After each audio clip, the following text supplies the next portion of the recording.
Uniform motion is the one that we saw in relative motion. It's common sense, if I can use that phrase without offending anybody. If you've talked about motion or thought about motion, it's the one that you could probably do in your head when we started this way back when. But just to make sure we're getting it, I'll do this one kind of like full on. It says that a car is moving 24 meters per second east. So there's my first number, 24 east. That is my velocity.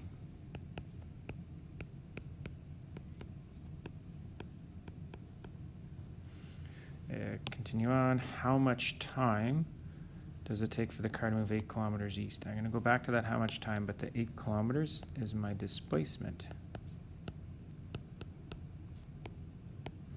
Now, a little bit of a wrinkle here. I can't combine units, so I could change the 24 meters per second into kilometers per hour or to kilometers per second. It's probably easier to change the kilometers. My units have to be consistent. I might as well put this in meters. 8 kilometers is the same as 8,000 meters, happens to be pointing east. And then this part back here, how much time?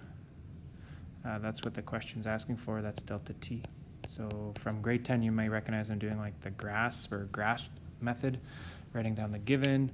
I'm not gonna label it as G for given or anything, I'm just gonna sort of work my way through it. I guess they call it the analysis part. The equation that works is V equals D over delta T. I don't care which way you do it. You can rearrange and then sub in numbers, or we could put in numbers first and then rearrange, but basically I need to solve that math. The fact that they're the same direction is important. I can just plug them in with the same sign. I don't really have to do any thinking. Just whatever this math works out to be, that's how long it's going to take.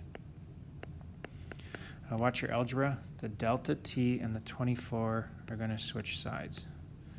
So my answer is going to be whatever 8,000 divided by 24 is. If you want to see why, if I multiply both sides by delta t, that clears out the denominator.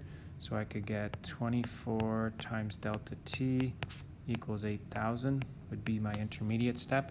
And then divide both sides by 24 to clear that out. However you do the math, our answer is going to be whatever 8,000 divided by 24 is.